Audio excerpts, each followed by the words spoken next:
अस्सलाम वालेकुम, मैं हूं शाहजेब खानजादा। गजा में 2 साल से जारी इसराइली जारियत के खात्मे और खित्ते में अमन की बहाली के हवाले से आज का दिन अहम साबित हुआ है।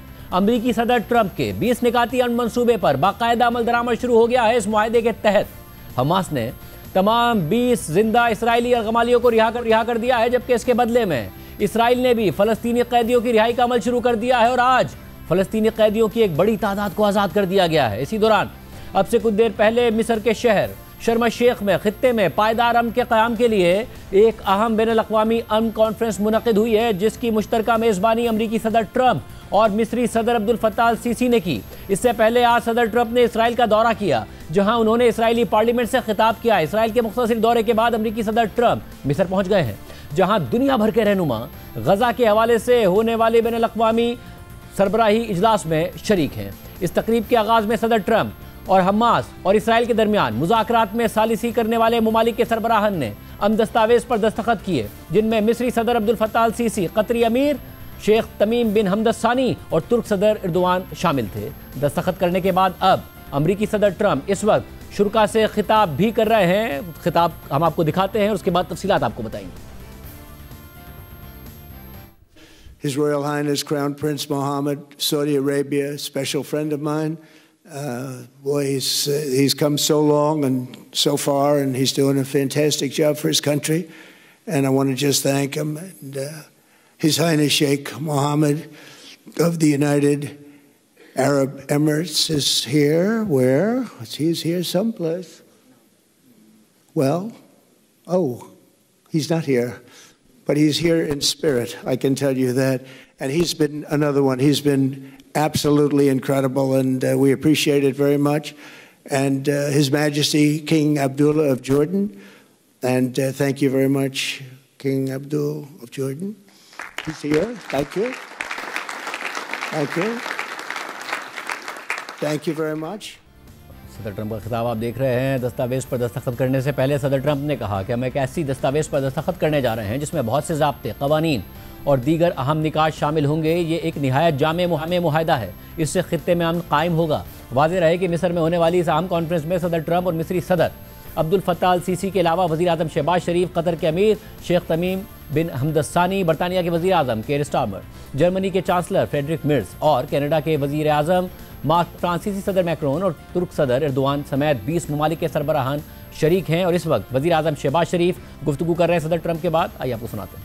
President Fattah al-Sisi of Egypt,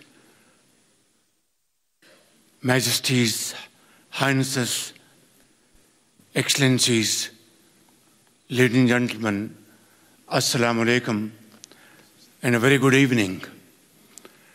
Well, I would say today is one of the greatest days in contemporary history, because peace has been achieved after untiring efforts led by President Trump, who is genuinely a man of peace, who has relentlessly and untiringly worked throughout these months, day in and day out, to make this world a place to live with peace and prosperity.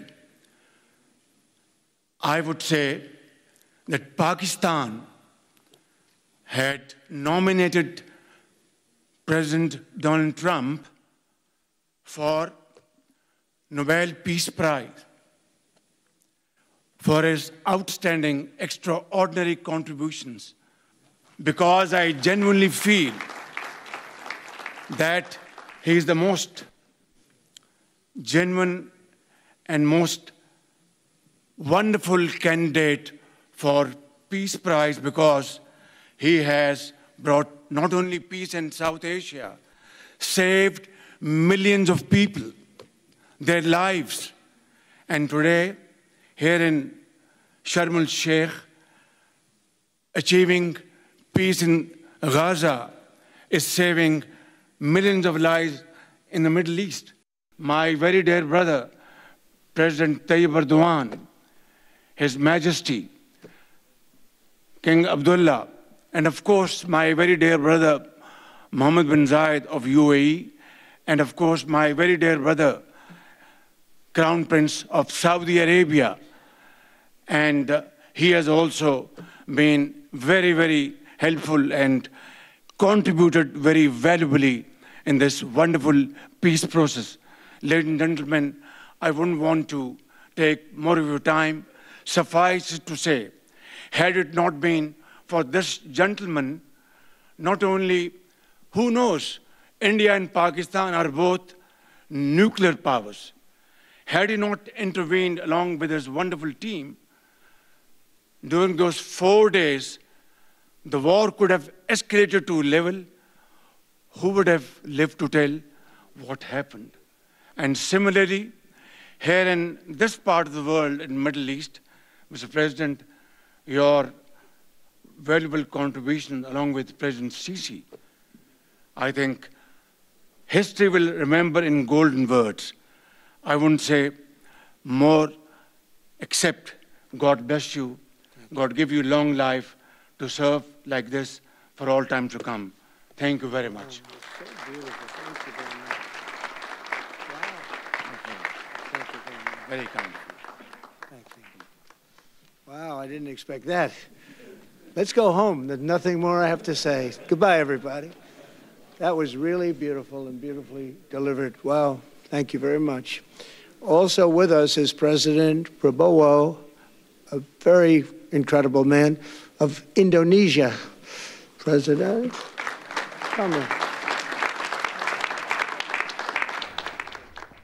इस सारी सूरत हाल में आज Hamas ने Trump के अमन मंसूबे के पहले मरहले पर अमल करते हुए 2 साल बाद इसराइल के तमाम बचे हुए जिंदा यरगमालियों को रिहा कर दिया है और आज गजा में मौजूद बाकी तमाम 20 जिंदा यरगमालियों को इसराइल वापस पहुंचा दिया गया है और 28 मुर्दा यरगमालियों की लाशें अब भी गजा में मौजूद हैं। ताहम अमरीकी सालिसी में तय पाने वाले जंगबंदी मुआहदे के तहत हमास उनकी वापसी पर भी रजामंद हो चुकी है, जिनमें से मुतअद्दिद की लाशें आज इसराइली हुक्काम के हवाले कर दी गई हैं और बाकी लाशों को भी जल्द इसराइली हुक्काम के हवाले कर दिया जाएगा। जबकि मुआहदे के एक हिस्से के तौर पर 250 फ़लस्तीनी कैदियों की रिहाई का अमल भी जारी है जो तवील और उम्र कैद की सज़ाएं काट रहे थे। इसी तरह उन 1700 से ज़ायद फ़लस्तीनियों की रिहाई भी हो गई है जिन्हें 7 अक्टूबर 2023 के बाद इसराइल ने बगैर किसी इल्ज़ाम के गजा से गिरफ्तार कर लिया था। इसराइली यरगमालियों और फ़लस्तीनी कैदियों की रिहाई के मनाज़िर सामने आ रहे हैं और आप अपने सामने इस वक्त स्क्रीन पर देख रहे हैं कि आज सुबह हमास ने गजा के जनूबी इलाके खान यूनुस में पहले 7 इसराइली यरगमालियों को इंटरनेशनल रेड क्रॉस के हवाले कर दिया। उसके चंद घंटे बाद इसराइली फ़ौज ने तस्दीक की कि मज़ीद 13 यरगमालियों को भी उनके हवाले कर दिया गया है। जबकि गजा के इलाके खान यूनुस में इसराइल की जानिब से रिहा किए जाने वाले 1700 के करीब फ़लस्तीनी कैदियों के इस्तकबाल के लिए हज़ारों फ़लस्तीनी जमा हुए और उन्होंने इसराइली कैद से रिहाई पाने वाले अपने प्यारों का इस्तकबाल किया और वो इस्तकबाल के मनाजिर आपने देखे, इस स्क्रीन्स पर देखे कि कितना इस वक्त जो गज़ा के अवाम हैं वो अमन के लिए तरस रहे थे, कितना उनके ऊपर मज़ालिम ढाए गए और उनके जो कैदी थे जब वो वापस आए तो उनका इस्तकबाल किया गया। इस सारी सूरत हाल में आज अमरीकी सदर ट्रंप एक अहम दौरे पर इसराइल पहुँचे थे और ये दूसरी बार सदर मुंतखब होने के बाद उनका पहला इसराइली दौरा था। इस मौके पर सदर ट्रंप ने पहले इसराइली यरगमालियों के अहले खाना से मुलाकात की। मुलाकात के बाद वो इसराइली पार्लियामेंट पहुँचे जहाँ इसराइली वज़ीर आज़म नेतन्याहू और दीगर रहनुमाओं ने के खिताब के बाद सदर ट्रंप ने एक खिताब किया। सदर ट्रंप के खिताब के मौके पर इसराइली पार्लियामेंट में जो मनाजिर देखने में आए उनमें एहतजाज भी शामिल था, उनका इस्तकबाल भी शामिल था। जहाँ उनका पुरजोश और शानदार इस्तकबाल किया हुआ पार्लियामेंट के बेशतर अरकान कई बार उनके एजाज़ में अपनी नशिस्तों से खड़े हुए भरपूर तालियां बजाकर उनका खैर मकदम किया। इसराइली वज़ीर आज़म, इसराइली सदर, पार्लियामेंट के स्पीकर और अपोजिशन लीडर ने सदर ट्रंप को इसराइल का अजीम तरीन दोस्त करार दिया। ताहम सदर ट्रंप के खिताब के दौरान ऐवान में हंगामा आराई भी देखने में आई जब इसराइली पार्लियामेंट के 2 अरकान ने एहतजाज करते हुए नारेबाजी की कोशिश की। ताहम इसराइली सिक्योरिटी एहलकारों ने फ़ौरन मुदाखलत करते हुए दोनों को ऐवान से बाहर निकाल दिया और उनके बैनर जब्त कर लिए। एहतजाज करने वाले रुकन एमन ओदा ने बाहर निकाले जाने से पहले पार्लियामेंट में एक बैनर बुलंद किया हुआ था जिस पर लिखा था कि फ़लस्तीन को तस्लीम करो।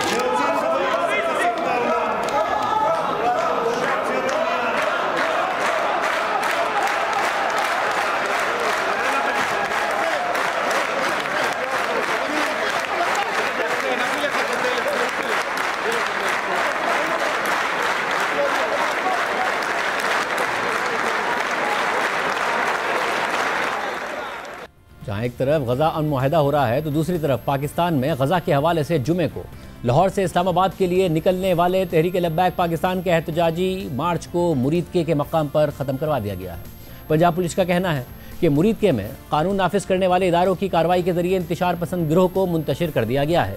जब मुंतशिर करने की कार्रवाई शुरू हुई तो TLP के कारकुनों ने पथराव, कीलदार डंडों और पेट्रोल बमों का इस्तेमाल किया। बाद में उन्होंने अंधाधुंध फायरिंग की, जिसके नतीजे में शहरियों और कानून नाफिज करने वाले अहलकारों को जानी नुकसान पहुंचा। कानून नाफिज करने वाले इदारों को अपनी जान के दिफा में महदूद कार्रवाई करना पड़ी। पंजाब पुलिस के मुताबिक इस कार्रवाई के दौरान एक SHO, TLP के 3 मुजाहिरीन और एक राहगीर की जान चली गई, जबकि 48 पुलिस एहलकार जख्मी हैं, जिनमें से 17 को गोलियां लगी हैं। इसके अलावा 8 सिविलियन जख्मी भी हुए हैं। पुलिस के मुताबिक इंतशार पसंद गिरोह ने 40 सरकारी और प्राइवेट गाड़ियों को आग लगा दी।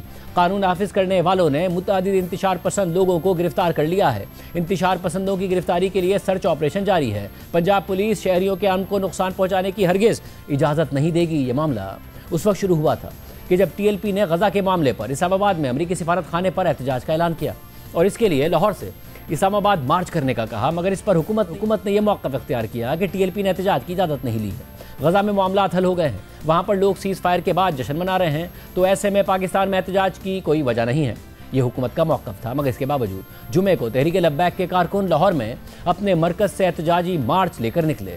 पुलिस ने उन्हें लाहौर में ही रोकने की कोशिश की, जिसके नतीजे में मुसल्लह तसादुम हुआ और DIG ऑपरेशंस लाहौर फैसल कामरान ने बताया कि लाहौर पुलिस के 112 एहलकार जख्मी हुए हैं, जबकि कई एहलकारों का पता नहीं चल रहा है। पुरतशद्दुद जत्थों ने सरकारी अमलाक को भी नुकसान पहुँचाया है। लाहौर पुलिस के तकरीबन 112 जवान हैं जो ज़ख्मी हुए और उनको मेडिकल एड दी गई। बहुत सारे इस तरह के हैं जो अभी तक अस्पतालों में दाखिल हैं। इसके अलावा कई एहलकार हमारे लापता हैं जिनका अभी पता नहीं चल रहा वो इनके पास है। रस्ते में जो थाना आया है, DIG ऑपरेशन का दफ्तर आया, उसके शीशे तोड़े गए। शादरा टाउन थाना आया, उसको पूरा अंदर से वैंडलाइज किया गया। उसके अंदर कोई चीज़ इन्होंने कैमरों से लेके जो चीज़ें थी वो तोड़ दी। उसकी तस्वीर आपके पास मैंने शेयर की हैं। इसके बाद TLP का एहतजाजी मार्च मुरीद के पहुंचा और हफ्ते के दिन से वहीं पर रुका हुआ था। इस दौरान गैर सरकारी सतह पर तहरीक लब्बैक से बातचीत की कोशिश भी की गई, मगर मामला तय नहीं हुए। हुकूमती ज़राए के मुताबिक, और ऐसे ज़राए जो कि मुज़ाकरात में भी मौजूद थे, उन्होंने हमें बताया है कि TLP की क़यादत को यह बता दिया गया था कि उन्हें रैली की इजाज़त नहीं दी जा सकती और ना ही माजी की तरह उनको कोई सहूलत या रियायत दी जाएगी। उन्हें हर सूरत में एहतजाज ख़त्म करना होगा। इस दौरान TLP के मार्च में मौजूद कारकुनों की तादाद भी कम हो गई। कल रात भी गैर सरकारी सतह पर TLP को इंगेज किया जा रहा था, मगर सरकारी ज़राए के मुताबिक TLP ने शर्त रख दी कि उनके गिरफ्तार कारकुनों को फौरी तौर पर रिहा किया जाए, मरने वाले कारकुनों को दियत और जख्मियों को मुआवजा दिया जाए, जब्त किया गया कीमती सामान और रकम वापस की जाए, जिसमें बहुत सारा सोना और कैश शामिल है। इसके साथ साथ TLP ने यह भी मुतालबा किया कि हुकूमती वज़रा जिन्होंने सख्त ज़बान इस्तेमाल की है वो अपने अल्फाज पर मुआफ़ी मांगे, मगर ज़राए के मुताबिक इस बातचीत के दौरान TLP को यह जवाब दिया गया कि वो कारकुन जो बेगुनाह हैं उन्हें तो रिहा कर दिया जाएगा, मगर तशद्दुद में मुलविस कारकुनों को कानूनी कार्रवाई का सामना करना पड़ेगा, उनकी फौरी रिहाई नहीं हो सकती। जबकि दियत और मुआवजे के मुतालबे पर जवाब दिया गया कि मुतअद्दिद पुलिस एहलकार भी TLP के तशद्दुद का निशाना बने हैं। इस दौरान हुकूमत ये भी बावर कराती रही कि TLP को आगे बढ़ने की हरगिज़ इजाज़त नहीं दी जाएगी, क्योंकि TLP का पुरतशद्दुद एहतजाज और मुजाहिरों का एक माजी है, इसलिए बातचीत उस वक्त ही आगे बढ़ेगी जब TLP एहतजाज ख़त्म करेगी। इसके अलावा ज़राए के मुताबिक TLP ने यह भी मौक़िफ़ इख्तियार किया कि वो इस्लामाबाद में अमरीकी सिफारत खाने जाकर सिर्फ एहतजाजी मुरासला देकर एहतजाज ख़त्म कर देगी, मगर TLP के माजी के पस मंज़र में इसकी भी इजाज़त नहीं दी गई। मगर सरकारी ज़राए ने बताया कि सबके बावजूद कल रात 2 बजे तक मामलात खुश असलूबी से आगे बढ़ रहे थे, मगर फिर अचानक डेडलॉक पैदा हो गया और TLP ने यह मुतालबा कर दिया कि वो सिर्फ इदारे से मुज़ाकरात करेगी, मगर जवाब में इदारे की तरफ से डिमांड रख दी गई कि पहले धरना ख़त्म किया जाए, मगर TLP ने ये बात नहीं मानी और मुतालबात दोहराए तो कानून नाफिज करने वाले इदारे जो पहले से तैयार बैठे थे उन्होंने ऑपरेशन के जरिए एहतजाज ख़त्म करवा दिया। ये हुकूमती ज़राए से मौक़िफ़ सामने आया है। इससे पहले उलमाए कराम की जानिब से भी हुकूमत से नरमी बरतने का मुतालबा किया जा रहा था, तो वहीं तहरीक लब्बैक से भी कहा गया कि वो मुल्की हालात के तनाजुर में एहतजाज ख़त्म कर दें। मुफ्ती मुनीबुर रहमान ने भी मीडिया से गुफ्तगू करते हुए यही बात कही थी।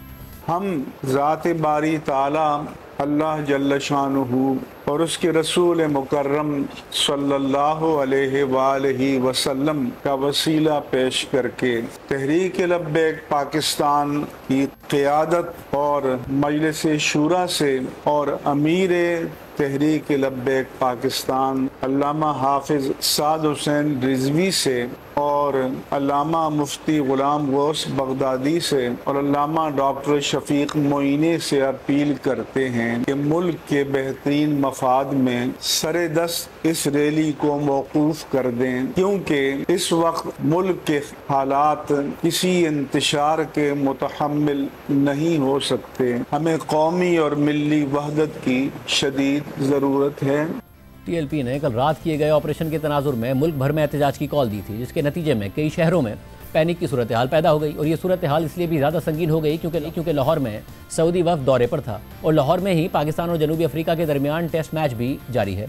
खबरों के मुताबिक लाहौर में ज़िला अदालतों में एहतजाज किया गया। वकला के एक धरने ने न सिर्फ हुकूमत और कानून नाफिज करने वाले इदारों के खिलाफ नारेबाजी की, बल्कि ज़िला अदालतों में मुल्जिमान को पेशी के लिए लाने वाले पुलिस एहलकारों को तशद्दुद का निशाना भी बनाया। वकला की जानिब से तशद्दुद के बाद ज़िला कचहरी में मौजूद पुलिस एहलकार वहाँ से निकल गए। इसके अलावा कराची पुलिस चीफ जावेद आलम ओडो ने कहा कि शहर में दफ़ा 144 के तहत सख्त एक्शन लिया जाएगा। न्यू कराची में एहतजाज करने वाले मुजाहिरीन को मुंतशिर किया गया है और मुतअद्दिद अफराद को गिरफ्तार कर लिया गया है। पुलिस की भारी नफरी मुख्तलिफ मकामात पर तैनात है, जबकि सिंध के वज़ीर दाखिला ज़िया लंजार ने कराची पुलिस चीफ को फ़ोन किया और उन्हें हिदायत दी कि इश्तियाल अंगेज़ी और अफवाहें फैलाने वालों के खिलाफ इक़दाम किए जाएँ। पुलिस को शहर के मुख्तलिफ मकामात पर अलर्ट रखा जाए, एंटी राइट्स दस्तों को तैयार हालत में रखा जाए। दूसरी तरफ वज़ीर मुमलिकत बराए दाखिला तलाल चौधरी, जो तहरीक लब्बैक के एहतजाज और रियासती रिट के हवाले से हुकूमती मौक़िफ़ मीडिया के सामने पेश कर रहे थे, उन्होंने हमें बताया कि एक पार्टी जो पुरअमन होने का दावा कर रही है, एक हुकूमती वज़ीर की तरफ से सिर्फ प्रेस कॉन्फ्रेंस करने की वजह से उन्हें 1700 नंबर से कत्ल की धमकियों और गालियों के मैसेजेस मौसूल हुए हैं। 1700 नंबर से जो तफसीलात उन्होंने हमारे साथ शेयर्स की हैं वो आपके सामने स्क्रीन पर मौजूद हैं और इन नंबर्स और इनसे आने वाले मैसेजेस की तफसीलात भी वज़ीर मुमलिकत बराए दाखिला तलाल चौधरी ने हमारे साथ शेयर कर दी हैं, जिनमें गंदी गालियाँ दी गई हैं, सर तन से जुदा करने की धमकियाँ दी गई हैं। वज़ीर मुमलिकत बराए दाखिला को जान से मारने की धमकी बार बार दोहराई गई है। उन्हें और उनके अहले खाना के हवाले से भी धमकियाँ दी गई हैं। वज़ीर मुमलिकत बराए दाखिला तलाल चौधरी ने हमें बताया कि इन तमाम 1700 नंबर्स को ट्रैक करने और फिर गिरफ्तारियों का सिलसिला शुरू कर दिया गया है और यही इसी तंजीम का असल चेहरा है जो पुरअमन होने का दावा करके बार बार रियासत पर हमलावर हो जाती है। उन्होंने मजीद कहा कि जत्थों और उनकी धमकियों से निमटने का रियासत का फैसला इस बार हतमी फैसला है। तहरीक लब्बैक को इस दफ़ा माजी के बरक्स हुकूमत और इदारों के सख्त मौक़िफ़ और रवैये का सामना है और उसे किसी भी तरह की रियायत या सहूलत देने से इनकार किया गया है। हालांकि 2017 से टीएलपी कई मरतबा इसी तरह के एहतजाजी मुजाहरे करते आई है, जो हर दफ़ा पुरतशद्दुद शक्ल इख्तियार कर गए। पुलिस और कानून नाफिज करने वाले इदारों से तसादुम हुए और इस्लामाबाद और मुख्तलिफ शहरों में कई बार निज़ाम ज़िंदगी मफलूज हो गया, लेकिन फिर हर दफ़ा मुज़ाकरात और मुआहदों के ज़रिए टीएलपी को एहतजाज ख़त्म करने पर राज़ी कर लिया गया। तहरीक लब्बैक ने सबसे पहला एहतजाज 2017 में किया था।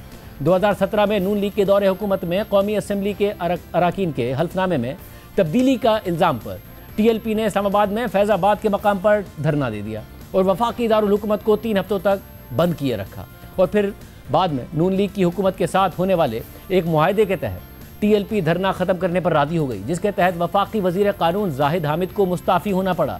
इस मुआहदे पर उस वक्त के डीजीसी जनरल फैज़ हमीद ने भी दस्तखत किए थे, जबकि रेंजर्स के एक आला अफसर की जानिब से धरने के अख्तिताम पर शुरा में रकूम तकसीम करने की वीडियो भी वायरल हुई थी। फैज़ाबाद धरने के हवाले से सुप्रीम कोर्ट ने फरवरी 2019 में अज खुद नोटिस केस का फैसला सुनाया था। सुप्रीम कोर्ट के 2 रुकनी बेंच में जस्टिस काजी फ़ाइज़ ईसा भी शामिल थे और फैसला जस्टिस काजी फ़ाइज़ ईसा ने तहरीर किया था। इस फैसले में हुकूमत को हुक्म दिया गया कि पब्लिक ऑर्डर का क़याम रियासत की हम जिम्मेदारी है। अदालत हुकूमत पाकिस्तान को वज़ारत दिफा के ज़रिए और आर्मी चीफ, नेवल चीफ और एयरफोर्स चीफ को हिदायत करती है कि वो अपने मातहत उन अफसरान के खिलाफ कार्रवाई करें जिन्होंने अपने हल्फ की खिलाफ वर्जी की है। अदालती हुक्म में सड़कें ब्लॉक करने और नक्शे अमन के मसाइल पैदा करने वाले अनासिर के खिलाफ भी कार्रवाई का हुक्म दिया गया था। फैसले में लिखा गया था कि तमाम हसास इदारों की मुत्तफ़िक़ा राय है कि तहरीक लब्बैक इस धरने से सियासी फ़ायदा हासिल करना चाहती थी। उन्होंने मजहबी जज्बात को उभारा, नफरत की आग लगाई और फिर मुजाहिरीन तशद्दुद पर उतर आए और अमलाक को तबाह कर दिया, जिससे 16 करोड़ रुपए से ज़ायद का नुकसान हुआ। तकरीबन तमाम मुआशी सरगर्मियों को तहरीक लब्बैक ने रोक कर रख दिया। खुफिया इदारों की रिपोर्ट के मुताबिक सियासतदान भी धरने में गए। तहरीक लब्बैक को प्राइम टाइम में फ्री मीडिया पब्लिसिटी दी गई। इस जमात का नाम रातों रात घर घर में लिया जाने लगा, मगर बजाय इसके कि इस फैसले पर अमल दरामद किया जाता, तहरीक इंसाफ की उस वक्त की वफाकी हुकूमत ने जस्टिस काजी फाइज़ा के खिलाफ ही रेफरेंस दायर कर दिया।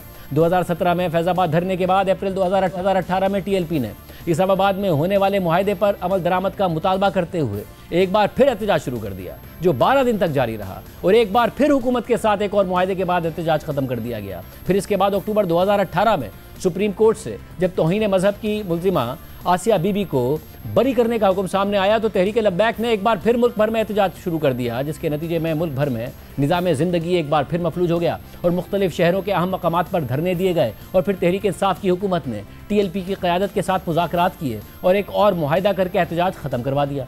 इस 5 निकाती मुआहदे में आसिया बीबी की रिहाई के खिलाफ नज़रसानी की अपील दायर करने, आसिया बीबी का नाम एग्जिट कंट्रोल लिस्ट में डालने और तहरीक लब्बैक के कारकुनों के खिलाफ दर्ज मुकदमात वापस लेने पर इत्तफाक किया गया। फिर अप्रैल 2020 में TLP ने एक दफ़ा फिर इस्लामाबाद और मुल्क के दीगर शहरों में एहतजाज शुरू कर दिया। इस दफ़ा TLP का एहतजाज फ्रांस में हुजूर अकरम सल्लल्लाहु अलैहि वसल्लम के तौहीन आमेज़ खाके शाया करने के खिलाफ था।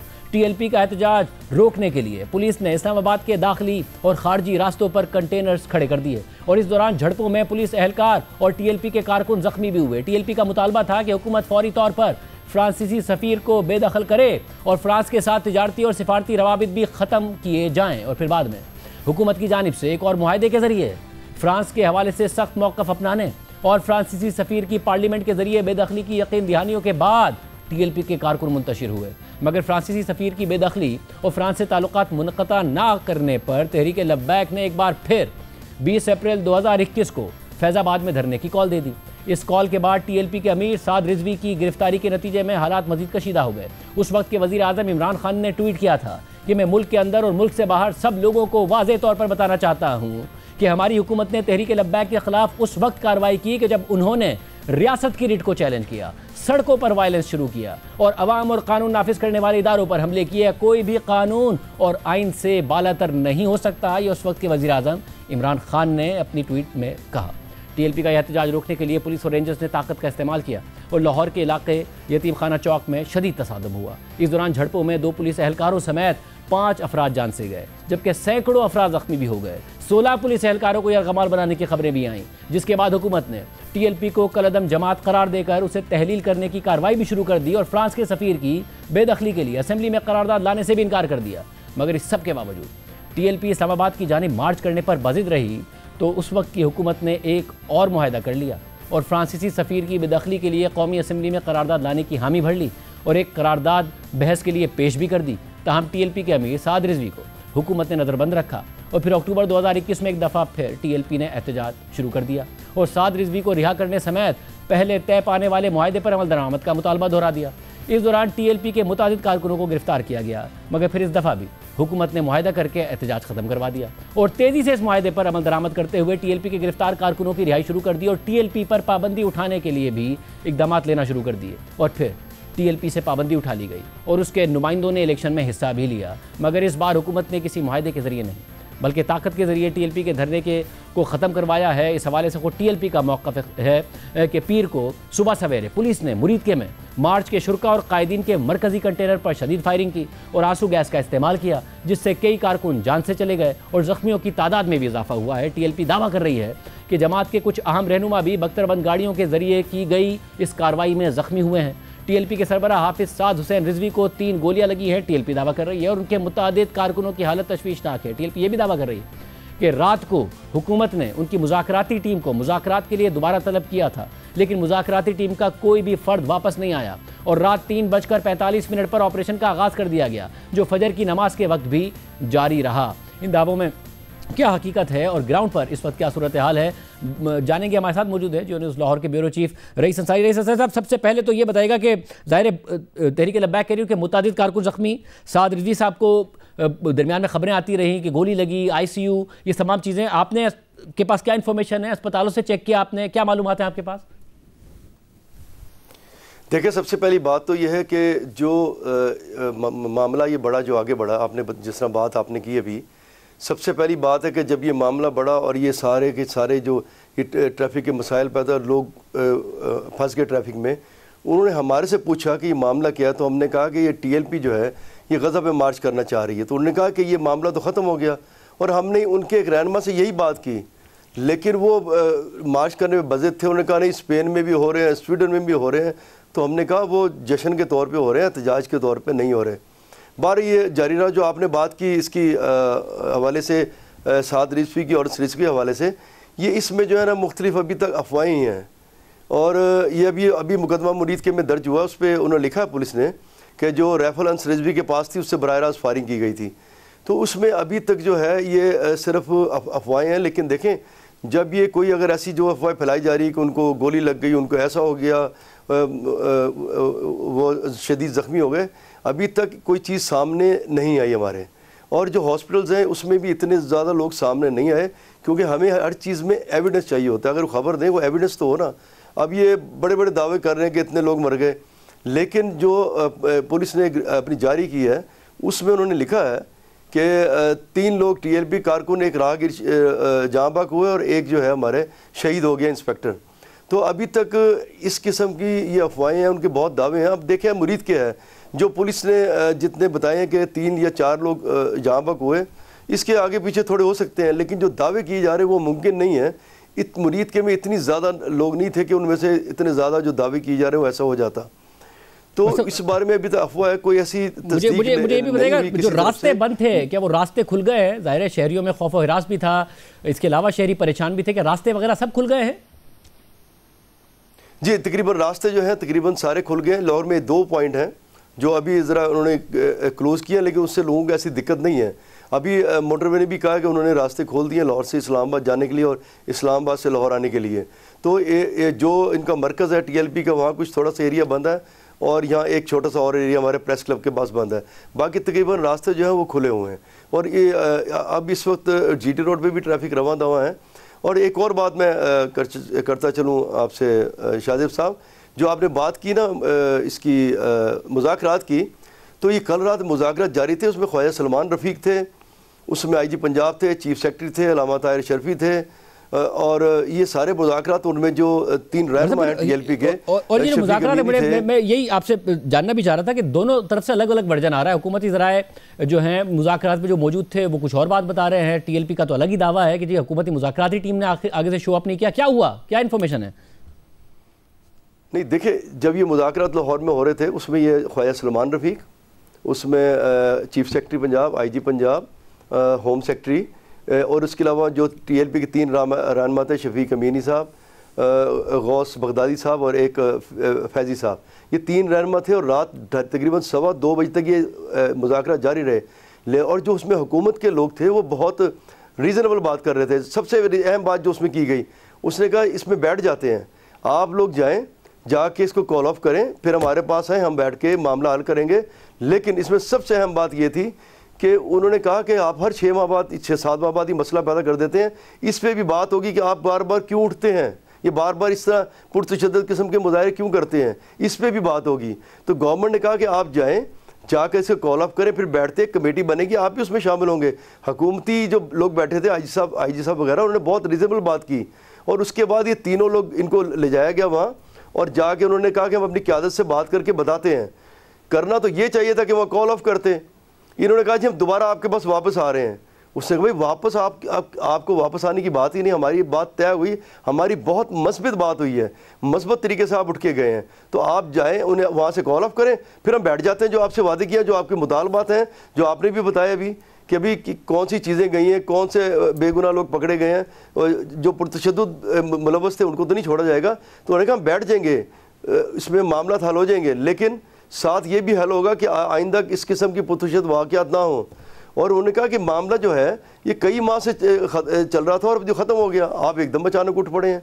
तो ये इसकी उन्होंने ये भी तय किया कि इसकी वजह तलाश की जाएगी कि आप बार बार क्यों उठते हैं। तो इसलिए जो हुकूमती लोग थे उन्होंने बहुत इस पर जोर दिया। और उससे एक रोज़ पहले भी कालबन हफ्ते की रात को राना सनाउल्लाह भी इनसे राब्ते में, और उन्होंने खुद इकरार किया कि हमारे से मुज़ाकरात हुए रात को हुए, लेकिन हमारे से दोबारा किसी ने बात नहीं की। दोबारा उनसे इनसे फिर बात की गई और इन्हें पूरा टाइम दिया गया।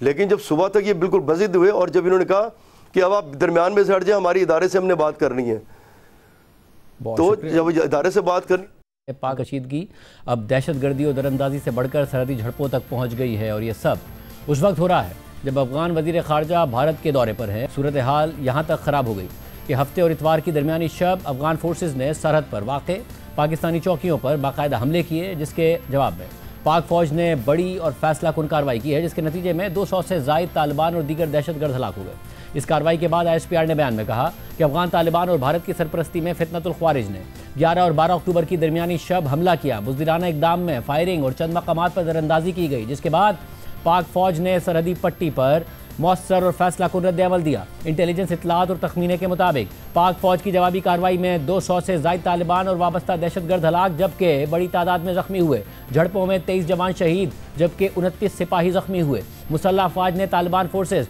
और उनसे वाबस्ता खवारिज को संगीन जानी नुकसान पहुँचाया। अफगान इलाके में मौजूद तालिबान के कैंप्स और पोस्ट पर फ़िज़ाई ज़रबे लगाई गई और फायरिंग की गई। दहशतगर्दी की तरबियती आमाजगाहों और हिमायती नेटवर्क्स के खिलाफ कार्रवाइयाँ की गई। इनमें फितनतुल ख्वारिज, फितनतुल हिंदुस्तान और दाइश से वाबस्ता अनासिर शामिल हैं। सरहदी पट्टी पर मुतअद्दिद तालिबान ठिकाने तबाह किए। अफगान तालिबान की 21 पोजीशंस पर वक्ती तौर पर कब्जा किया गया। दहशत गर्दी की मनसूबाबंदी में इस्तेमाल होने वाले मुतअद्दिद तरबियती कैंप्स को तबाह किया गया। तालिबान पोस्ट, कैंप्स, हेडक्वार्टर्स और दहशतगर्द सपोर्ट नेटवर्क्स के इंफ्रास्ट्रक्चर को बड़ा नुकसान पहुंचा। ISPR का कहना है कि अफगान सरजमीन के दहशतगर्दी के लिए इस्तेमाल को बर्दाश्त नहीं किया जाएगा। ये संगीन इश्तियाल अंगेज़ी तालिबान के वज़ीर ख़ारजा के दौरा भारत के दौरान की गई। भारत को हम खित्ते में दहशतगर्दी का सबसे बड़ा सहूलतकार करार देते हैं। तालिबान हुकूमत से मुतालबा है कि दहशतगर्द ग्रुपों को फौरी और काबिल तौसीक इक़दामात से ख़त्म करे, अपनी सरजमीन पर मौजूद फितनतुल ख्वारिज का खात्मा करे। फितनतुल हिंदुस्तान और दाइश जैसे दहशतगर्द ग्रुपों को भी फौरी इक़दामात से ख़त्म किया जाए। बसूरत दीगर पाकिस्तान अपने अवाम के दिफा के लिए दहशतगर्द अहदाफ को न्यूट्रलाइज करता रहेगा। तालिबान हुकूमत भारत से मिलकर इलाकाई अमन को ख़तरे में डाल रही है। तालिबान हुकूमत को दहशतगर्द तंजीमों की सरपरस्ती तर्क करना होगी। पाकिस्तानी अवाम और रियासत अफगानिस्तान से उठने वाले दहशतगर्दी के मुकम्मल खात्मे तक चैन से नहीं बैठेंगे। पाक अफगान सरहदी झड़पों के बाद चीन, ईरान, सऊदी अरब और कतर ने दोनों ममालिक से तहम्मुल का मुजाहरा करने की अपील की है। इससे पहले अफगान वज़ारत दिफा ने इल्ज़ाम लगाया था कि जुमेरात और जुमे की दरमियानी शब पाकिस्तान ने पक्तिका के इलाके और काबुल के करीब फ़िज़ाई हमले किए। जुमे के रोज़ DG ISPR lieutenant general Ahmed Sharif Chaudhry ने मीडिया ब्रीफिंग में हमलों की तस्दीक या तरदीद नहीं की थी, लेकिन कहा था कि पाकिस्तानी जानों और अमलाक के तहफ़्फ़ुज़ के लिए जो इक़दामात ज़रूरी होंगे वो किए जाएंगे।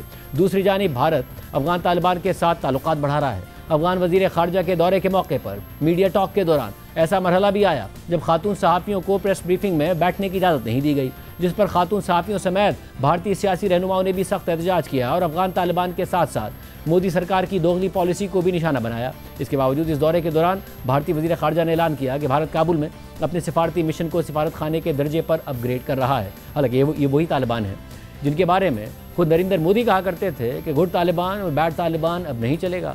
हर किसी को फैसला करना पड़ेगा कि आप दहशतगर्दी के साथ हो या इंसानियत के साथ हो। Good Taliban, bad Taliban, good terrorism, bad terrorism, ये अब चलने वाला नहीं है। हर किसी को तय करना पड़ेगा कि फैसला करो कि आप आतंकवाद के साथ हो कि आप मानवता के साथ हो। निर्णय करो। अफगानिस्तान की तरफ से ये हमले ऐसे वक्त में किए गए जब अफगानिस्तान के वज़ीर ख़ारजा अमीर खान मुत्तकी भारत के एक हफ्ते के दौरे पर हैं और नई दिल्ली में बैठकर पाकिस्तान मुखालिफ बयान दे रहे हैं। उन्होंने कहा कि पाकिस्तान में ख़ास हल्के हालात ख़राब करने की कोशिश कर रहे हैं। हमने इंतकामी ऑपरेशन में अहदाफ हासिल किए और सऊदी अरब और कतर जैसे दोस्त ममालिक की दरख्वास्त पर जंग रोक दी।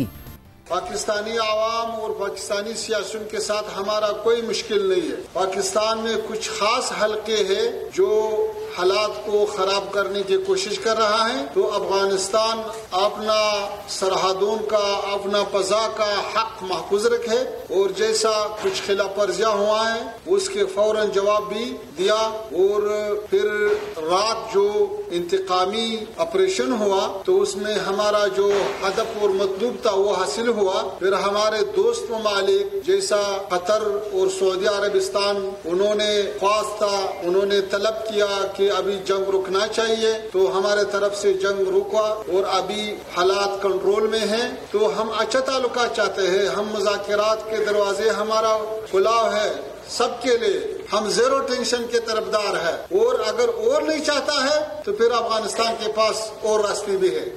इस पर रद्द-ए-अमल में दफ्तर ख़ारजा ने कहा है कि पाकिस्तान अफगान निगरान वज़ीर ख़ारजा की जानिब से भारत में दिए गए इन बयानात और इशारों को मुकम्मल तौर पर मुस्तरद करता है जो अफगानिस्तान में मौजूद दहशतगर्द अनासिर की मौजूदगी से तवज्जो हटाने की एक कोशिश है।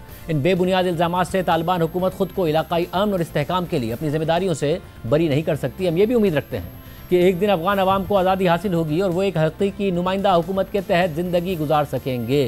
इसके अलावा वज़ीर दिफा ख्वाजा आसिफ ने एक पोस्ट में लिखा कि अफगानिस्तान के साथ हालात ने जो करवट ली है, इसके बाद 50 साल से हमारी सरजमीन पर बैठे अफगान मुहाजिरीन को वतन वापस जाना होगा। तंदूरों से लेकर ट्रांसपोर्ट, ठेकेदारी, माफिया, कंस्ट्रक्शन वगैरह ये सारे शोबे हमारी मईशत की रीढ़ की हड्डी हैं। पाक अफगान सरहद दुनिया में जिस तरह सरहदें होती हैं इस तरह होनी चाहिए, कोई मुंह उठाकर मर्जी से उबूर ना करे। वज़ीर दिफा ख्वाजा आसिफ ने यह बयान दिया। मगर खैबर पख्तूनख्वा के नौ मुंतखब वज़ीर आला सुहेल आफरीदी ने आज असम्बली में पहला खिताब करते हुए कहा कि अफगान बहन भाई 40-50 साल से रह रहे थे, उन्हें आप धक्के देकर निकाल रहे हैं। ये कहाँ की इंसानियत है। जबकि सुहेल आफरीदी ने आज असम्बली से खिताब करते हुए ये ऐलान भी कर दिया है कि हमारे होते हुए कोई मिलिट्री ऑपरेशन नहीं होगा। इस पूरी सूरत हाल पर बात करेंगे। वज़ीर दिफा ख्वाजा आसिफ साहब हमारे साथ मौजूद हैं। ख्वाजा साहब बहुत शुक्रिया मुझे ज्वाइन करने के लिए। ख्वाजा साहब, अफगानिस्तान के साथ पाकिस्तान की झड़पें, जो ISPR के मुताबिक 200 से ज़ायद तालिबान और वाबस्ता दहशतगर्द मारे गए, 23 जवान पाक फ़ौज के शहीद हुए हैं, 29 सिपाही ज़ख्मी।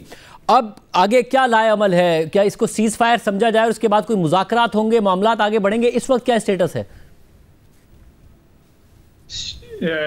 शुक्रिया शाहज़ैब। इस वक्त स्टेलमेट है। आप कह सकते हैं कि कोई हॉस्टिलिटीज़ जो है एक्टिवली इस वक्त नहीं है, लेकिन फ़िज़ा जो है वो हॉस्टाइल है अभी भी। इसमें कोई हमारा राब्ता जो है डायरेक्ट या इनडायरेक्ट जो है वो कतई तौर पे नहीं है एज ऑन टुडे। और जो है सिचुएशन टेंस है। रिजम्पशन जो है हॉस्टिलिटीज़ की किसी वक्त भी हो सकती है, उसको रूल आउट नहीं किया जा सकता। लेकिन एक लल ज़रूर आया हुआ है हॉस्टिलिटीज़ में, जो 2 रातें जो है और 1 दिन जो है परसिस्ट किया जिसने। तो ये we cannot lower our guards. और सब और इसमें अब जो अफ़गान वज़ीर ख़ारजा हैं अमीर ख़ान मुत्तकी, उन्होंने कहा कि हमारे मुज़ाकरात के दरवाजे खुले हैं। उन्होंने ये भी कहा कि दोस्त ममालिक सऊदी अरब और कतर समेत उन्होंने हमें कहा कि जंग रुकनी चाहिए, तो जंग रुक गई है। उन्होंने कहा मुज़ाकरात के दरवाजे खुले हैं, मगर उन्होंने फिर माजी की मिसालें दी। उन्होंने कहा सोवियत यूनियन से अमरीका और नेटो की सरबराही में 50 ममालिक की अफवाज आए, उनके साथ भी लड़ाई लड़ी। दूसरे भी रास्ते हमें हैं हमारे पास, मगर मुज़ाकरात के दरवाजे खुले हैं। तो क्या होगा आगे जाके? नहीं, देखें, अगर वो मुज़ाकरात की बात करते हैं, साथ धमकी भी देते हैं, तो पहले धमकी पूरी कर लें, फिर उसके बाद मुज़ाकरात कर लेंगे। इसकी तो यही एक जवाब बनता है, और तो कोई जवाब नहीं बनता। वो साथ में कह रहे कि हमारे पास नहीं है, TTP के जो मराकिज़ हैं वो अफ़गानिस्तान में नहीं है। पहले ज़रूर हुआ, वो कहते हैं कि जो नाराज़ थे वो आ गए थे हमारे पास, मगर इस वक्त हमारे पास नहीं है। नहीं, वो देखें, हमने जिनको टारगेट किया है वो उनकी टेरिटरी के अंदर टारगेट किया है। मैं कोई मुस्तकबिल माजी बईद में नहीं, मैं वहाँ पे गया था, 2.5-3 साल पुरानी बात है। उस वक्त उन्होंने हमें जब कहा था कि हम इनको रिलोकेट कर देते हैं, तो उस वक्त चांद पे तो नहीं थे ये तालिबान जो है, इनकी टेरिटरी पे थे, जिनको ये अपने वेस्टर्न प्रोविंसेस में लेके जा रहे थे। तो ये ऑफर थी। तो मेरा अपना ख्याल है कि थोड़ी सी जो है ऑनेस्टी अगर डिप्लोमेसी में आ जाए, 100% तो डिप्लोमेसी में नहीं आती, लेकिन अगर ऑनेस्टी आ जाए तो मामला जो है इम्प्रूव हो सकते हैं। हो सकता है उसका कोई लंबा हल जो है वो निकल सके जो है। वैसे फिर पाकिस्तान की स्टेटेड पॉलिसी अब यह है कि अगर अफ़गान की सरजमीन से पाकिस्तान पर हमला होता है, तहरीक तालिबान करती है और उन्होंने वहाँ पर पनागाहें ली हुई हैं, तो वहाँ अफ़गान में ही जवाब दिया जाएगा अफ़गानिस्तान में। देखिए, ये बड़ी एक नेचुरल बात है। इसमें कोई इंटरनेशनल अगर आप कम्युनिटी से भी पूछ लें, इसकी कोई इंटरप्रिटेशन जो है अगर हमारी जो है वो तस्लीम ना भी की जाए कि अगर किसी टेरिटरी से, किसी मुल्क से या किसी की सरजमीन से आप पे हमला होता है, तो आपको इंस्टेंटली ये राइट मिल जाता है कि आप उसको रिएक्ट करें और जहाँ से वो हमला आया है आप उसको टारगेट करें। हमने किसी शहरी आबादी को टारगेट नहीं किया, हमने किसी सिविलियंस को टारगेट नहीं किया, हमने उनके हाइड आउट्स को टारगेट किया है जो हमारी सरहद के पास हैं, ज़्यादा दूर नहीं है, अंदर भी हैं उनके टारगेट्स जो है। देखें, ये सारी दुनिया को पता है कि इस वक्त जो है एक कॉन्ग्लोमरेट बनी हुई है अफगानिस्तान इंटरनेशनल टेररिस्ट ऑर्गेनाइजेशन की, जिसमें जो शिनजान प्रोविंस के चाइना के वो टेररिस्ट भी वहीं पे हैं, आईसिस वहाँ पे है, दाइश वहाँ पे है, अलकायदा वहाँ पे है, तालिबान वहाँ पे है।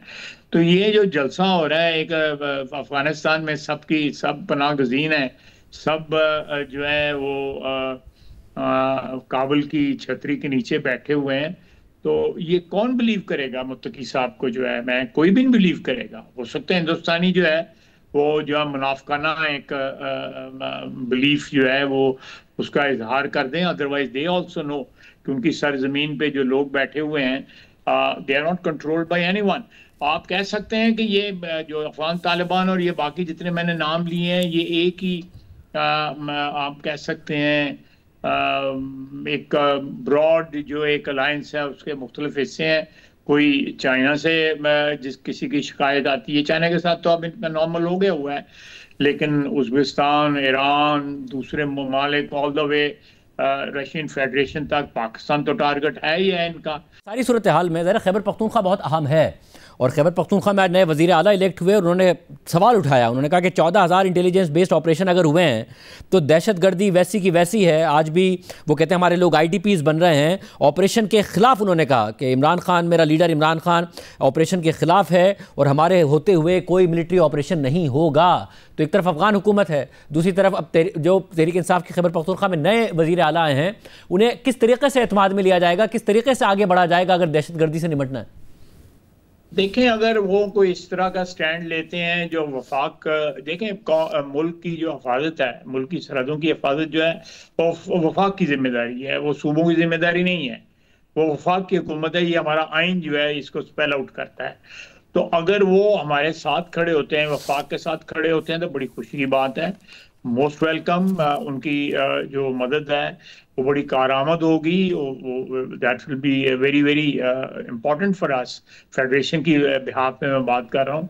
लेकिन अगर वो और राह अपनाते हैं फेडरेशन के से, कोई वो हम मुहाज़राई करते हैं इस सिलसिले में, तो फिर मैं आई डोंट वांट टू। मतलब अगर आपने आज एक्स पर पोस्ट किया कि सरजमीन पर बैठे अफ़गान मुहाजिरीन को वापस जाना होगा, आपने मईशत के हवाले से बात की कि जो मुख्तलिफ हैं वो हमारी, और मगर सुहेल अफरीदी साहब ने आज इलेक्ट होते ही कहा कि हमारे अफ़गान भाई यहाँ आपके साथ 40-45 साल से रह रहे थे और उन्हें धक्के मार कर निकाल रहे हैं, ये कहाँ की इंसानियत है? तो यहाँ पर भी एक डिफरेंस ऑफ ओपिनियन है नए वज़ीर आला और जो वफाक की पॉलिसी है। देखें, स्टिल आई वुड असर्ट कि ये मामला जो है ये फेडरेशन का मामला है। ये फेडरेशन डिसाइड करेगी कि यहाँ पे किन लोगों ने रहना है। जिनके पास कोई लीगल स्टे के डॉक्यूमेंट्स हैं वो बिल्कुल रहें, हम कोई एतराज़ नहीं करेंगे। पाकिस्तान की जो वफाक है वो कोई एतराज़ नहीं करेगा। लेकिन जिन लोगों के पास डॉक्यूमेंट्स नहीं हैं, वो यहाँ पे गैर कानूनी तौर पे मुकीम है, तो पाकिस्तान को राइट हासिल है कि उनको डिपोर्ट कर दे। मगर कोई शक नहीं है। मगर वो ये यूनाइटेड नेशन से इंटरप्रेट करवा लें, किसी और जगह से, यानी चीफ मिनिस्टर KP इसको इंटरप्रेट नहीं करेगा। ये तो एक सेटल्ड चीज है। सारे ममालिक जो हैं दुनिया के जो है इस प्रिंसिपल के ऊपर एक्ट करते हैं। मतलब अब दायरे नए वज़ीर आला बने हैं, वो अगर अली अमीन गंडापुर साहब को हटा के उनको लाया गया है, एक वो मैसेजिंग ज़रूर कर रहे हैं, मगर वो साथ में ये भी कह रहे हैं कि अफ़गान पॉलिसी पर नज़रसानी करें, वहाँ जो भी पॉलिसी बनाएं हुकूमत खैबर पख्तूनख्वा को, यहाँ की आवाम को, यहाँ के कबायली मशरान को एतमाद में लेकर बनाएं। तो कम से कम वफाक पहली कोशिश ये करेगा कि जी एतमाद में लिया जाए, नए वज़ीर आला को भी कॉन्फिडेंस में लिया जाए। बिल्कुल, मैं आपको जवाब देता हूँ मैं इसका जवाब देखता हूँ, और हमारी कोई डिस्टेंट हिस्ट्री में इसकी मिसाल नहीं है। जब वाक़या हुआ आर्मी पब्लिक स्कूल का, तो उसके लिए जो भी तजवीज़ किया गया रिएक्शन जो है वो कंसेंसस था। उसमें तमाम पॉलिटिकल पार्टीज मौजूद थी। KP की हुकूमत जो है, इसी तरह बलूचिस्तान की हुकूमत जो है, ये तो सूबे हमारे जो है शिकार हैं इस वक्त शिद्दत के साथ दहशतगर्दी का। सिंध और पंजाब चारों जो इकाई हैं वफाक की, बल्कि इसमें जो है गिलगित बल्तिस्तान को GB को भी इस्तेमाल करेंगे। वहाँ भी जो है इन्फेक्शन मौजूद है दहशतगर्दी की, उनको भी लाएं, एक प्लेटफॉर्म पे लाएं और एक नेशनल पॉलिसी जो है वज़ा की जा सकती है। मुझे बिल्कुल I am with this suggestion, मैं इसकी बिल्कुल मुखालफत नहीं करता। बहुत शुक्रिया। वज़ीर दिफा ख्वाजा साहब हमारे साथ मौजूद थे। खैबर पख्तूनख्वा में नए वज़ीर आला का इंतखाब तो हो गया, मगर जो वहाँ गवर्नर हैं कुंडी साहब, उनके ऊपर इल्ज़ाम लग रहा है कि उन्होंने आइन और कानून की खिलाफ वर्जी की है, रास्ता रोकने की कोशिश की है। क्या मामला आपके सामने रखेंगे के बाद?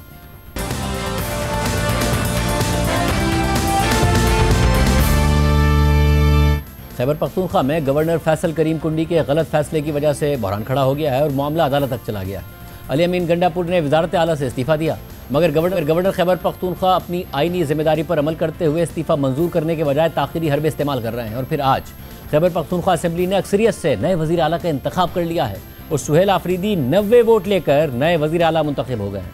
अली अमीन गंडापुर ने पहले 8 अक्टूबर को गवर्नर खैबर पख्तूनख्वा फैसल करीम कुंडी को इस्तीफा भिजवाया, मगर गवर्नर ने मौक़िफ़ अख्तियार किया कि उन्हें इस्तीफा नहीं मिला। अगर इस्तीफा मिलेगा तो वो कानूनी और आईनी निकात को देखकर दस्तखत कर देंगे। फिर इसके बाद 11 अक्टूबर को अली अमीन गंडापुर का हाथ से लिखा हुआ एक और इस्तीफा सामने आ गया, मगर गवर्नर खैबर पख्तूनख्वा ने इस्तीफा कबूल करने के बजाय एक्स पर लिखा। दोपहर 2:30 बजे वज़ीर आला खैबर पख्तूनख्वा का तहरीरी इस्तीफा बाकायदा तौर पर गवर्नर हाउस को मौसूल हुआ और उसकी वसूली की तस्दीक कर दी गई है। आइन और मुतालिका कवानीन के मुताबिक मुकम्मल जाँच पड़ताल और कानूनी तकाजे पूरे करने के बाद मज़कूरा इस्तीफा मुनासिब वक्त पर कार्रवाई के लिए पेश किया जाएगा। साथ ही कल रात गवर्नर खैबर पख्तूनख्वा फैसल करीम कुंडी ने अली अमीन गंडापुर के नाम एक खत जारी कर दिया, जिसमें लिखा गया था कि 8 अक्टूबर 2025 और 11 अक्टूबर 2025 के 2 खतूत गवर्नर हाउस को मौसूल हुए हैं, जिनमें आपके इस्तीफों का जिक्र है। दोनों खतूत पर दस्तखत एक दूसरे से मुख्तलिफ हैं। खत में मज़ीद लिखा गया कि मैं इस वक्त शहर से बाहर हूँ और 15 अक्टूबर 2025 को मेरी पेशावर वापसी मुतवक्के है, इसलिए आपको हिदायत की जाती है कि 15 अक्टूबर 2025 को दोपहर 3 बजे गवर्नर हाउस तशरीफ़ लाएँ ताकि मौसूल शुदा इस्तीफ़ों की असलियत की तस्दीक की जा सके और ये मामला आईन पाकिस्तान के तकाज़ों के मुताबिक हल किया जा सके। गवर्नर खैबर पख्तूनख्वा का यह खत उस वक्त सामने आया जब खैबर पख्तूनख्वा असेंबली ने नए वज़ीर आला के इंतखाब के लिए इजलास तलब कर लिया था और इंतखाब का अमल शुरू हो गया था। गवर्नर खैबर पख्तूनख्वा फैसल करीम कुंडी के इस इक़दाम पर सवाल उठ रहा है क्योंकि आइन के आर्टिकल 130 के शेक नंबर 8 के मुताबिक वज़ीर आला अपने दस्तखत से तहरीरी तौर पर गवर्नर के नाम एक खत लिख कर अपने ओहदे से इस्तीफ़ा दे सकता है। माहिर कानून रीमा उमर ने एक्स पर पोस्ट करते हुए लिखा कि गवर्नर फैसल करीम कुंडी आइन की रूह के खिलाफ काम कर रहे हैं, क्योंकि वो कैसे वज़ीर आला को जो आइन के आर्टिकल 130 के शेक 8 के तहत इस्तीफ़ा दे चुका है मजबूर कर रहे हैं कि वो अपने जानशीन के इंतखाब में ताख़ीर करके ओहदे पर बरकरार रहे। रीमा उमर ने मज़ीद लिखा कि अफसोस की बात है कि एक आइनी ओहदा रखने वाला शख्स अपने ओहदे और आइन दोनों का मजाक उड़ा रहा है। गवर्नर खैबर पख्तूनख्वा की जानिब से ताख़ीरी हरबे इस्तेमाल करने के बावजूद खैबर पख्तूनख्वा असेंबली ने नए वज़ीर आला का इंतखाब कर लिया। ये भी कहा जा रहा था कि तहरीक इंसाफ में फॉरवर्ड ब्लॉक बनेगा और तहरीक इंसाफ के अरकान पार्टी के उम्मीदवार के अलावा किसी और उम्मीदवार को वोट देंगे। हॉर्स ट्रेडिंग होगी, क्योंकि कुछ दिन पहले ही इलेक्शन कमीशन ने तहरीक इंसाफ से ताल्लुक़ रखने वाले अरकान असेंबली को आज़ाद करार दे दिया था। इसके बाद खदशात जाहिर किए गए, हॉर्स ट्रेडिंग होगी और आज़ाद अरकान पर नाअहली का इतलाक़ नहीं होगा, इसलिए तहरीक इंसाफ में फॉरवर्ड ब्लॉक बन सकता है। मगर आज तहरीक इंसाफ के अरकान असेंबली ने इन तमाम खदशात को गलत साबित किया। ना कोई फॉरवर्ड ब्लॉक बना, ना ही कोई अपसेट हुआ और 90 अरकान ने इमरान खान के नामजद करदा उम्मीदवार सुहेल आफरीदी को वोट देकर वज़ीर आला मुंतखब कर लिया। आज खैबर पख्तूनख्वा असेंबली का इजलास स्पीकर बाबर सवाती की ज़ेर सदारत हुआ। इजलास से अली अमीन गंडापुर ने खिताब करते हुए कहा कि इमरान खान ने वज़ीर आला बनाया था और जिस रोज़ इमरान खान ने कहा उसी दिन अपने लीडर की हिदायत पर अमल करते हुए ओहदे से इस्तीफ़ा दे दिया। जमहूरी अमल का मजाक ना बनाया जाए, जो कुछ होता रहा है उसे मज़ीद बर्दाश्त नहीं करेंगे। मेरे लिए फख्र की बात है कि अल्लाह ताला ने मुझे अपनी जिंदगी में मौका दिया। मैंने इमरान खान के हुक्म पर अपनी वज़ारत आला से इस्तीफा 8 तारीख को उसी दिन जिस दिन इमरान खान ने हुक्म दिया मैंने दे दिया था। मैं इसी तस्दीक करने के साथ साथ ये भी कहता हूँ कि एक जमहूरी अमल के अंदर जमहूरियत इस बार बार उसके साथ एक मजाक हो रहा है, तो इस अमल को मजाक ना बनाया जाए। अब तक जो हो रहा है और जो बातें हो रही हैं और जिस तरीके से जो मामलात हो रहे हैं, इसके अंदर मजीद ऐसी कोई चीज़ बर्दाश्त नहीं की जाएगी। अपोजिशन लीडर डॉक्टर इबादुल्ला ने खिताब करते हुए कहा कि वज़ीर आला का इस्तीफ़ा मंजूरी नहीं हुआ। एक वज़ीर आला के होते हुए दूसरे का इंतखाब नहीं हो सकता। हम इसका हिस्सा नहीं बनना चाहते, हम वॉकआउट कर रहे हैं, गैर आईनी इक़दाम का हिस्सा नहीं बनना चाहते। कैबिनेट डी नोटिफाइड नहीं है, रेजिग्नेशन एक्सेप्टेड नहीं है, तो एक सीएम के एक गवर्नमेंट के होते हुए दूसरे सीएम का इंतखाब ये अनकॉन्स्टिट्यूशनल है। तो मेरा ये ख्याल है ये गैर आईनी इक़दाम है, तो हम वॉकआउट करते, इसका हिस्सा नहीं बनना चाहते। इसके बाद अपोजिशन ने वॉकआउट कर दिया। स्पीकर बाबर सलीम सवाती ने अपोजिशन का एहतजाज रद्द कर दिया और रूलिंग दी कि ये तरीक़ाकार जो हमने इख्तियार किया है बिल्कुल आइनी और कानूनी है। चंद लोगों की ख्वाहिश है कि सुहेल आफरीदी वज़ीर आला ना बने, लेकिन आइन लोगों की ख्वाहिशात पर नहीं चल सकता। जो अपोजिशन लीडर साहब ने नुक्ता उठाया और आइन की किताब को उन्होंने ऐसे खड़ा करके मुझे दिखाया, तो उस पे मैं स्पीकर की रूलिंग देता हूं और वाजे करता हूं कि आइन क्या कहते हैं और किस तरह होगा, और ये तरीक़ेकार जो हमने अडॉप्ट किया ये बिल्कुल ऐन आइनी है और कानून के ऐन मुताबिक है। अपोजिशन लीडर साहब बड़े वज़ेदार इंसान हैं। ये जरूर इस मुल्क में चंद लोगों की ख्वाहिश है कि सुहेल आफरीदी वो वजीर आला ना बने। आइन लोगों की ख्वाहिशात पे नहीं चल सकते। इसके बाद नए वज़ीर आला का इंतखाब हुआ और इमरान खान के नामजद करदा सुहेल आफरीदी 90 वोट लेकर कामयाब हो गए। कामयाबी के बाद नौ मुंतखब वज़ीर आला सुहेल आफरीदी ने असेंबली से खिताब करते हुए कहा कि मैं एक मिडिल क्लास आदमी हूँ, ना मेरे वालिद सियासत में है और ना ही मेरा चचा सियासत में। एक मिडिल क्लास फैमिली से ताल्लुक रखने वाला बंदा जिसका ना भाई सियासत में है, ना वालिद सियासत में है, ना चचा सियासत में है, ना दादा सियासत में है। मेरे नाम के साथ ना जरदारी है, ना भुट्टो है, ना शरीफ है। अपने इन बाजुओं पर यहाँ तक पहुँचा हूँ, मेहनत करके पहुँचा हूँ, पर्ची से वज़ीर आला नहीं बना। इमरान खान की रिहाई के हवाले से सुहेल आफरीदी ने कहा कि मैंने आज से इमरान खान की रिहाई के लिए इकदाम करने शुरू कर देने हैं। मैं एहतजाजी सियासत का चैंपियन, मैं एहतजाजी सियासत का चैंपियन हूँ। मेरे पास खोने के लिए कुछ नहीं है, ना गाड़ियाँ हैं, ना बंगले हैं, ना पैसे हैं, ना इस कुर्सी के लालच है। इस दिन मेरे लीडर मेरे कायद ने कहा कि ये कुर्सी नहीं तो इस तरह लाद दूंगा और उधर पड़ी होगी इंशाल्लाह। इमरान खान की रिहाई के लिए मैंने आज से जो इकदाम उठाने शुरू कर देने हैं। वज़ीर आला का इंतखाब तो हो गया है मगर अभी तक हल्फ बर्दारी नहीं हो सकी है। वाज़ेह है कि आइन के आर्टिकल 255 की शिक 2 के मुताबिक आइन के तहत अगर किसी शख्स को किसी खास ओहदेदार के सामने हल्फ उठाना लाजमी हो और किसी वजह से उस मखसूस ओहदेदार के सामने हल्फ उठाना मुमकिन ना हो तो ये हल्फ उस दूसरे शख्स के सामने लिया जा सकता है जिसे वो मखसूस ओहदेदार नामजद करे। तहरीक इंसाफ ने 9 मुंतखब वज़ीर आला की हल्फ बर्दारी तकरीब के लिए पेशावर हाई कोर्ट में दरख्वास्त दायर कर दी है। नुमाइंदा जियो न्यूज़ दानियाल अजीज़ के मुताबिक chief justice SM Atiq Shah ने दरख्वास्त पर समाअत की। सलमान अकरम राजा ने दरख्वास्त पर दलाइल दी और कहा कि 8 अक्टूबर को वज़ीर आला अली अमीन गंडापुर ने इस्तीफ़ा दिया। 11 अक्टूबर को दोबारा एक इस्तीफ़ा भेजा गया जो गवर्नर ने मौसूल किया। जब एक दफ़ा आर्टिकल 130(8) के तहत गवर्नर को इस्तीफ़ा मौसूल हो गया तो वज़ीर आला को मुंतखब किया जाएगा। सलमान अकरम राजा ने कहा कि चीफ जस्टिस के पास इख्तियार होता है कि वो हल्फ बर्दारी के लिए किसी को नामजद करें। गवर्नर ने ट्वीट करके माना है कि इस्तीफ़ा उनको मौसूल हो चुका है। जब इस्तीफ़ा पहुंच गया तब इसमें कोई और बात नहीं रही। Chief justice SM Atiq Shah ने पूछा कि वज़ीर आला ने दोबारा इस्तीफ़ा क्यों दिया। सलमान अकरम राजा ने कहा कि पहले इस्तीफ़े की तस्दीक के लिए दोबारा इस्तीफ़ा लिखा गया। गवर्नर इरादी तौर पर इस्तीफ़े से नावाक़िफ़ियत ज़ाहिर कर रहे थे।